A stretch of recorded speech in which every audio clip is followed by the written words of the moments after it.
Which players would change the Saints' win total by living up to their ceiling? In our last overtime segment, a viewer popped into the chat and asked that great question. Who would change the ceiling? In particular, they asked about Chase Young. Like, would the win projections change if they live up to their ceiling? So, like you said, that's the lead topic. So, who would you pick, Mike? Yeah, Chase Young. Chase Young's near the top of the list, but to me, it's a guy who we've talked about a lot. It's Trevor Penning, and it depends on what you mean by Trevor Penning's ceiling. But if we're talking about the ceiling, like first-round talent, a guy that was picked to not only be an adequate starter, dependable starter, but a special starter, first-round caliber.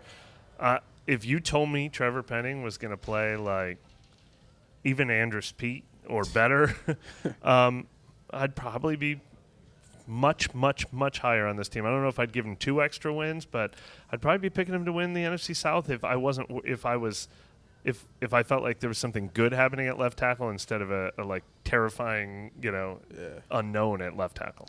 Yeah, he's definitely somebody that I would have had on my list. I think the obvious number one here for me is Derek Carr. I think if Derek Carr lives up to his whole entire potential, they probably win more games than I would expect them to. And we saw, I think, probably something close to the peak of that potential late last season. Yep. If you get that for 17 games, I mean, I would probably feel very comfortable projecting 9 or 10 wins for the upcoming season if you take out those variances and the ups and downs. So if he were to hit it, I think that's a spot where I feel like it would make a very significant difference on the upcoming season. Yeah, I have Derek Carr on my list, but I probably have him sort of in the middle of this list. This is so much to interpretation, and this is probably not fair to Derek Carr, but I feel like Derek Carr has settled into not an exactly we know what he is, but I'm thinking a little bit more about the like Chase Young, Trevor Penning. They could be great or they could be an absolute 0 for the team. I think Derek Carr is going to be a 7 for your team no matter what. Maybe he'll be an 8.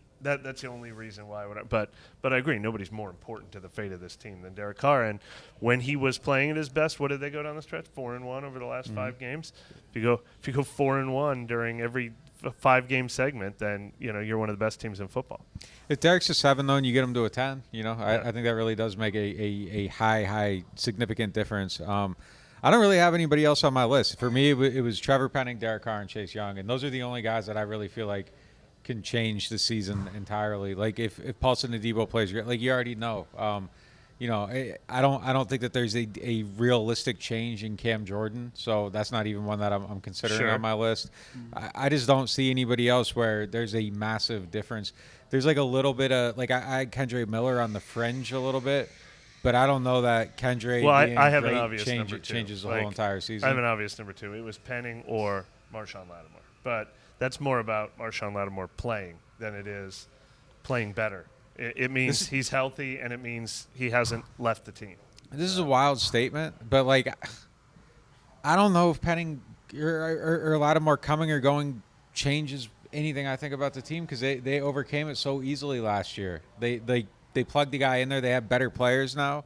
I'm probably discounting Part of them. the equation of this conversation is what are you left with if this player needs to be replaced? And you do feel better about their depth at cornerback than other positions, but still. I'm sure it is at least a win difference, but I just don't. I don't know that I don't feel the panic around that situation maybe the way I did even pre-draft. But even pre-draft, it didn't feel like necessarily something that topples the whole entire season, and it's a testament to how well they schemed around it last year, and a lot of that is opponent, and a lot of that is probably false bravado because they face so many backup quarterbacks and just so many guys on injuries and stuff like that, but they just kind of overcame that really well the last 2 years, and then you bring in Kool-Aid into the mix, and if they trade Lattimore, I don't know that it would make me be like, oh, their season's over, or they aren't going for the playoffs, or I would just kind of be like, all right, well, these guys need to stay healthy. I'm thinking about this one in reverse a little bit.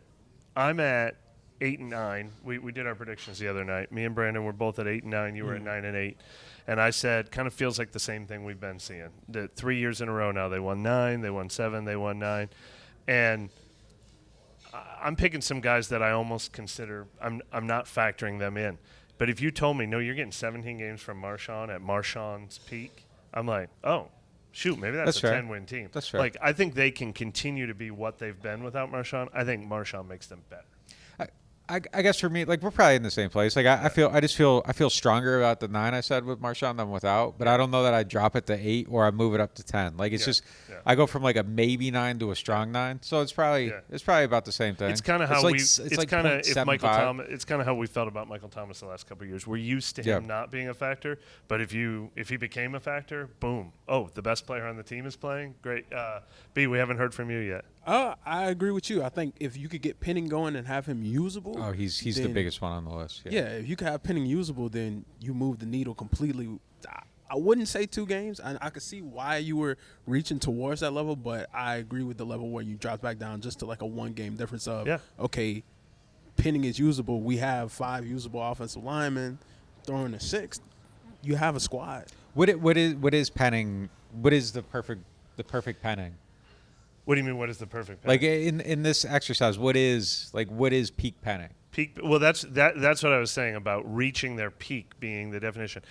To me, the hope for Penning, the realistic hope for Penning, is either Andres Peter, Cesar Ruiz.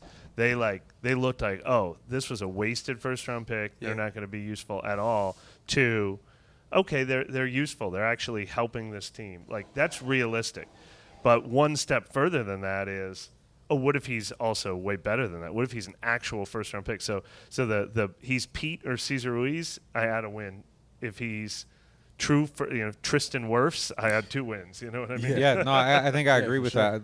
Coming in, but have we lowered the peak on Penning? I feel like sitting here last year talking about him, we probably would have been like, yeah, peak Penning is Tristan Wirfs. Like, is that even achievable at this point? Do we believe, or has that kind of been the thing that's happened over the last few years? Like peak Penning now is just kind of like Andres Pete is. Well, let's talk about one other name in this conversation that we haven't brought up yet, which is Peyton Turner, who I almost discounted from this, but I'm like, oh yeah, he's a first rounder too. He should be and I feel like Peyton Turner helps you if he's Tano Passanio.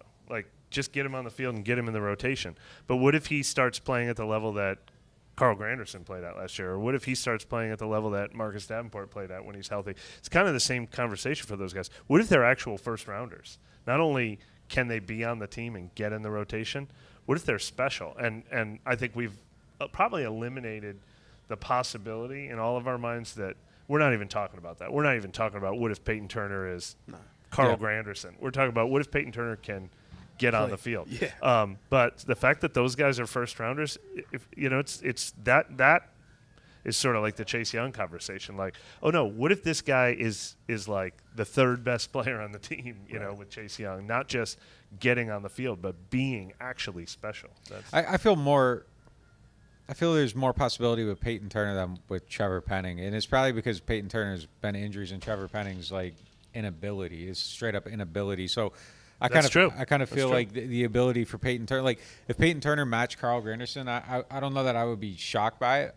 At the same time, I'm with you. I don't expect it. We did this, didn't even enter my thought process that he could be somebody that could raise the bar on the team. I mean, technically you could say that for Isaiah Foskey too, but yeah, I mean Foskey's closer to, he has less warts on him. So I believe in Foskey a lot more than I do these other guys, just because there hasn't been repeated disappointments at this point. But yeah, it's kind of interesting. I have much more faith in Peyton Turner being something than Trevor Penning, I think, for sure. I had a few more names on my maybe list to talk about. I mean, Taliesin Fuaga, if he reaches his peak. I mean, sometimes a guy comes in right away as a rookie and plays like first rounder.